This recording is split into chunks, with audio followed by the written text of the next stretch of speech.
Hey everyone, welcome back to my channel once again. So today I am excited to bring to you the final wrap-up video of my entire read-through of the Middle-earth universe. Now, this took me a little bit. I started this just after Christmas, I want to say, and finished it about a week ago or so. And there's a lot involved in just reading the three Lord of the Rings books. I really did commit myself to this, and I did want to read everything that had to do with the lore of Middle-earth, the First and Second Age, and the Lord of the Rings novels that everybody knows so well. And I just think the timing fit really well with the new series that's going to be coming out later this year, which is actually going to be the prequel, in a way, to the Lord of the Rings movies. Telling some stories and tales of the First and Second Age. So by no means am I a Lord of the Rings expert. Let's just get that out of the way. Maybe we'll treat this video as more of a dummy's guide to Middle-earth, or, you know, an intro to Middle-earth, because like I said, I'm sure there's plenty of people out there that have been reading these novels multiple times over their lifetime and know a lot about this world. So for me, I'm just going to treat it like any other book review and go through them and tell you what I thought, and yeah, have some fun with it. So here we go. Okay, so the first book we're going to start with is The Hobbit. Now, this obviously takes place before the story in our three Lord of the Rings books.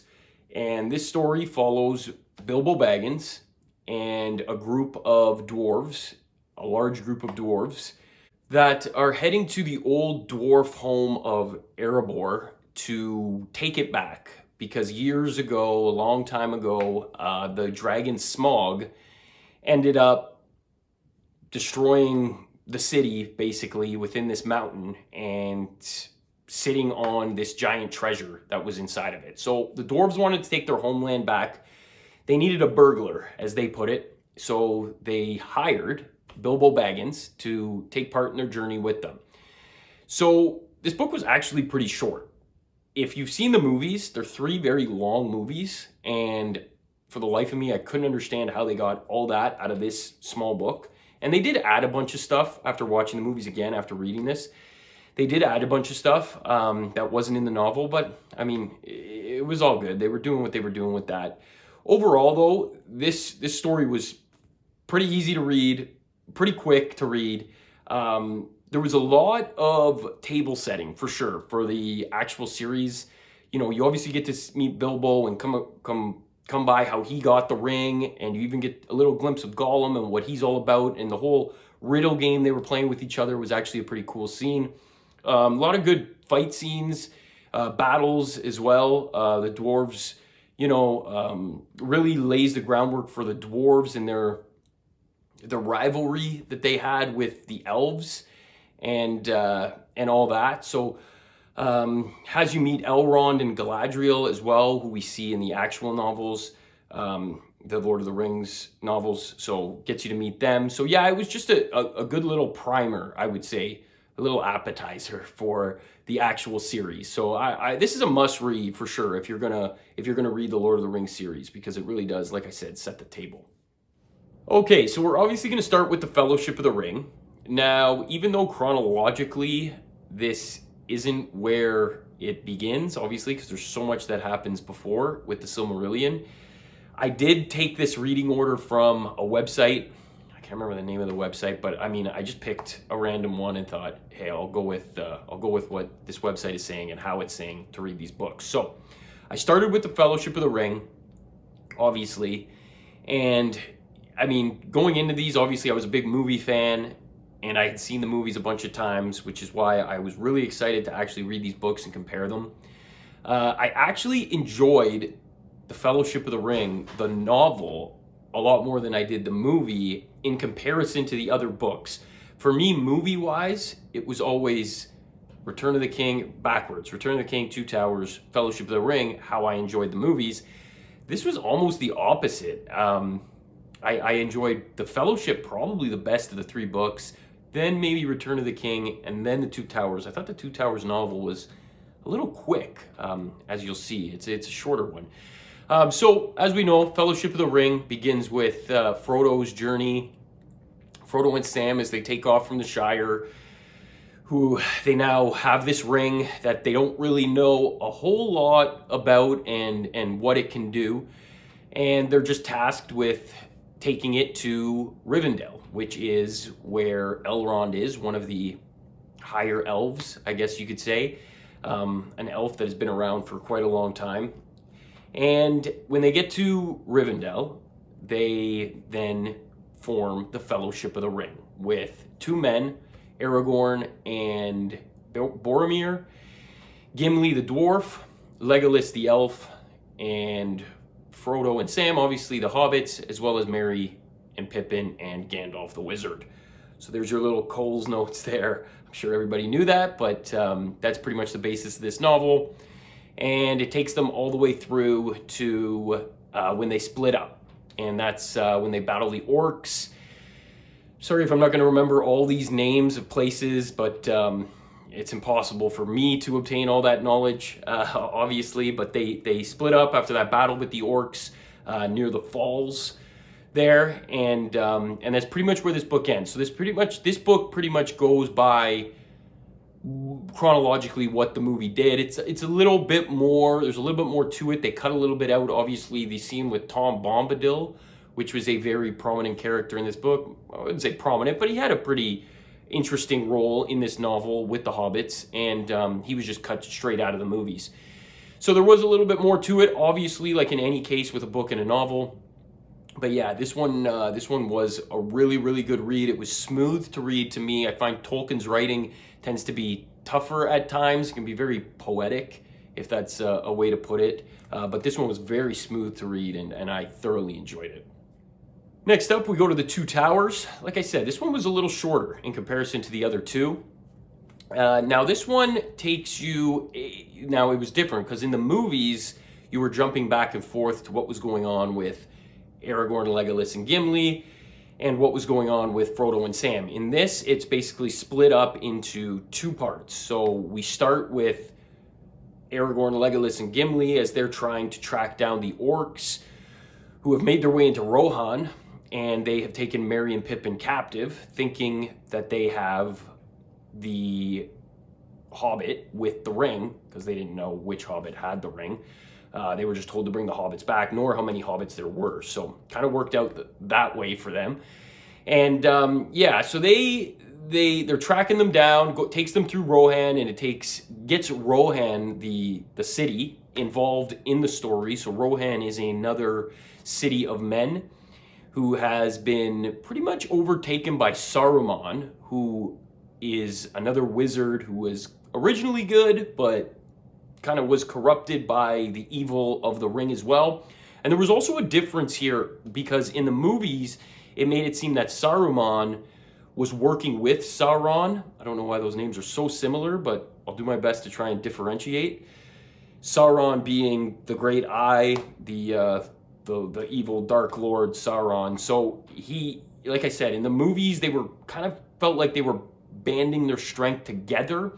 In the book, it made it more so as Saruman was so drunk with the prospect of this enormous power by obtaining this ring that he was kind of working as a separate, like a third party that was vying for the ring. He wasn't working with Saruman. I think his plan was to obtain the ring, take out our main characters, all the men of Rohan and Gondor, the elves and the dwarves, and then deal with Sauron himself and wipe his army out so he could rule Middle-earth.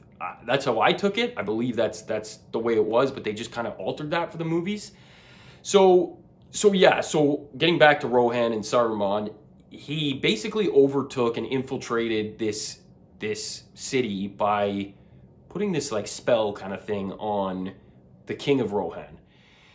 And it was Gandalf that ends up coming in with Gimli, Aragorn, and Legolas, and he ends up taking this curse off of the king so he can think clearly now and start acting normally again and getting the people of Rohan back in the fight, on the right side of the fight. So that brings Rohan into the story, and that's pretty much sums up the the side of it in terms of that part of the story, not including Sam and Frodo. So there was a big battle, Helm's Deep. If you've seen the movies, Helm's Deep is one of my favorite battles in the movies. I thought the novels didn't really do it justice. It was like 25 pages. I'm not even kidding. And I just thought they wrapped it up really quickly. And, I hate to say it, but that was something the movies did a lot better than the books. They really did their due diligence and gave it a lot of time and everything, and built it up and everything like that. So now transitioning over to Sam and Frodo. Sam and Frodo now find Gollum, who is trying to get the ring for himself, obviously, if you've read The Hobbit. Gollum now gets taken by Sam and Frodo in a way, and they make him, they force him to show them their way to the Black Gate, which is the entrance to Mordor, which is where Mount Doom is, which is where they have to destroy the ring. So that's pretty much the trials and tribulations of that group, the three of them trying to make their way. They do find Faramir, who is a very prominent character, who is the brother of Boromir, who actually died in the Fellowship of the Ring. And that kind of starts to ease Gondor, the other city of men, into the story. This story ends with, this portion ends with when they encounter Shelob, which is the giant spider that Gollum lures them into to try and get her to kill the Hobbit so he can take the ring after. This was also different from the movies because Shelob was actually in The Return of the King, that whole sequence. They decided to flip that over into the start of the next movie as opposed to putting it at the end of the Two Towers, which I think they did because of the battle at Helm's Deep was kind of the main event of that movie, which I'm okay with. It makes sense, but kind of made this there'd be a little more meat to this novel with that at the end of this. So that's kind of where we end off on this one. And finally, we end up with The Return of the King, which wraps up our story here. Again, we start with what's going on with Gandalf, Gimli, Aragorn, Legolas, everything like that. And this really takes us to the city of Gondor, where Gandalf takes Pippin because Sauron thinks Pippin has the ring. So he takes him there to try and lure his army out to Gondor to try and, in a way, strategically make safe passage for Frodo and Sam, make it easier at least for them to get there as he lures all his armies out of Mordor. So yeah, a lot of story takes place in Gondor. There's some characters that weren't in the movie, and there's a lot more going on in Gondor that they didn't really touch upon in the movie. So I thought that was really good with the novel. They also, Aragorn, Legolas, and Gimli also split off from the group. They don't go to Gondor right away. They go through this mountain pass so Aragorn can assume his rightful spot as on the throne of Gondor, who hasn't had a king for a long time. So Aragorn goes there to get this army, basically, of undead that are cursed because they did not fulfill their oath to the king of Gondor. So now Aragorn can make them fulfill their oath if they come out and fight for them. And so they get this crazy army that of undead, of ghosts, that pretty much is unbeatable. So it was kind of a cheat code to the whole thing. But if without that, they probably wouldn't have won because Sauron's army was pretty big. So they ends up getting them, and they have the battle at the Pelennor Fields, which is the battle outside of Gondor, which is actually insane. It was really good written in this novel, also really good in the movies. Rohan ends up coming to their aid as well. So it's like everybody joining forces to try and fend off this army. And so doing that successfully, they basically hold the gates, and then we transition now to Frodo and Sam, who have to, the last leg of the journey, have to fulfill and destroy the ring. So they end up, going undercover in Mordor, things like that. The movie was pretty accurate in that regard. They had to dress up like orcs after Sam got Frodo back after he was stung by the spider. And they end up making their way, and it ends up, the conclusion basically with the ring ends up being Frodo, Sam, and Gollum, who ends up finding them again at Mount Doom. And it's interesting because without Gollum, the ring would have never been destroyed, because even Frodo being the best candidate as a hobbit, an innocent hobbit, to take the ring into Mount Doom and throw it into the fire, he couldn't do it. He was still consumed by the power of it. And when they finally got there, he just could not throw it in. And if it wasn't for Gollum attacking him, basically, and them fighting over the ring, and Gollum obtaining the ring and falling into the fire with it, the ring would have never been destroyed. Nobody or nothing would have ever actually dropped the ring into the fire. So pretty interesting stuff. A lot to think about there, obviously. Also, another underlying tone here is the fact that Sam Gamgee is the hero of the whole story. Without Sam, Frodo would have never ever gotten to where he got to far enough for the ring to actually have gotten destroyed. So love Sam, love the fact that secondary character ended up being the linchpin to the whole thing. I just think it's genius, and just some really good stuff. Also, some differences from the novels to the movie. There was a lot after they destroyed the ring, like a lot, like 150 pages. There was, and none of this stuff was put into the movie. So Saruman, the White Wizard who went bad, after he was defeated, he ended up hitting the road, basically, and wandering around. And he made his way, he was so pissed that it was hobbits that was his downfall, that he made his way up to the Shire. And he gathered a bunch of, bad people along the way to kind of make some makeshift army. And he was going to go up to the Shire and just really mess stuff up. And he did, because I think time-wise, they were gone for so long that years went by, and the Shire was like borderline destroyed. It wasn't until the hobbits came back and they ended up rallying everybody together, all these hobbits, and there was actually a huge battle in the Shire between hobbits and men, I believe, just like slummy men, I guess. And I just think that would have been crazy to see in the movies. I understand the movies were long enough as it was, and they had to cut some stuff out, but to cut out like a whole chunk like that, just say, yeah, we're just not going to do it, was pretty crazy to me. So that was super interesting to read. I didn't see that one coming. Just came out of nowhere, a little extra bit like that. But yeah, it was like the hobbits finding their strength without the help of their party, their fellowship, that they had along the actual journey to kind of take matters into their own hands and have their own people rise up and defend their land without the help of anyone else. So I thought it was really good story. Well done. Okay, so where we're going next is a book called The Silmarillion. Now, this can loosely be called a novel, because it reads more as like an encyclopedia, maybe. This one is not for everybody. There were points of this where I was kind of thinking, should I put this one down? Like, is this even worth it, or should I move on to like some of the actual stories? Let me tell you, it was worth it. The first half was a little dry. He really dove into the creation, like from the gods creating this world from nothing. Like, it was like the start of everything. So a lot of like just talking about landscape and mountains and rivers and everything like that. It was very dry, to say the least. But as you progressed through and you moved on chronologically, it really started to get into, it transitioned into reading almost like a short story compilation, where each chapter was almost its own like little mini story summarizing certain events that happened in the first and second age. So obviously, like any short story collection, some were better than others, and it even laid the groundwork for some of the actual stories that I read of the first and second age.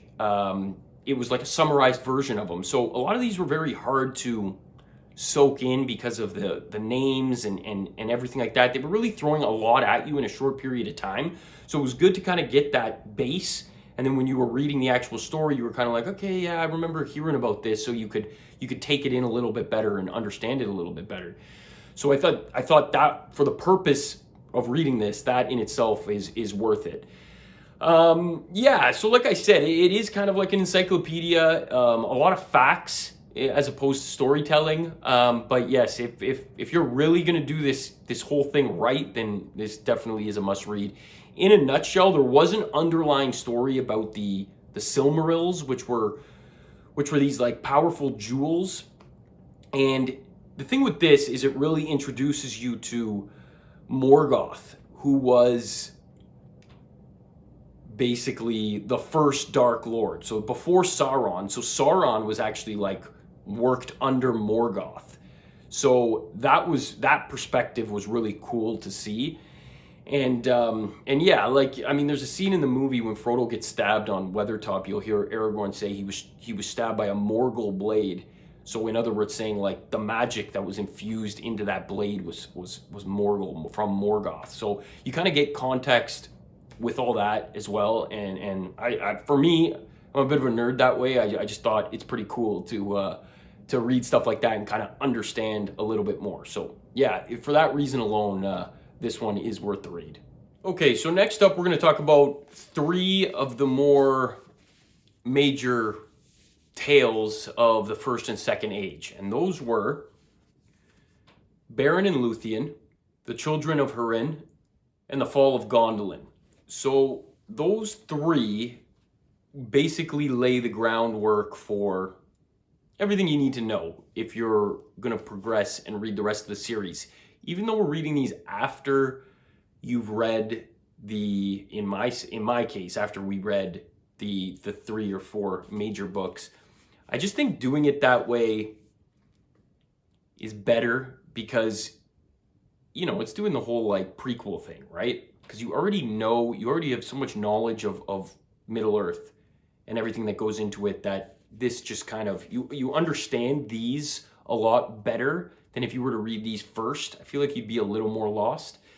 So the Fall of Gondolin was a secret city by a certain species of elf, because there were all kinds of different elves, and some of them didn't even like each other.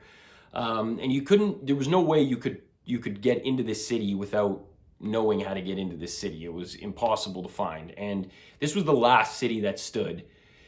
And Morgoth just could not get there, and he could not, take it out. So this is the story of the Fall of Gondolin, and very interesting tale of basically the elf's last stand. So this one is definitely a good read. Beren and Luthien is a love story basically, and this one gives context to the whole Aragorn and Arwen relationship in the series, because this was the first time a elf woman and a man were in love with each other and got together. So Luthien being the woman and Beren being the man in this one.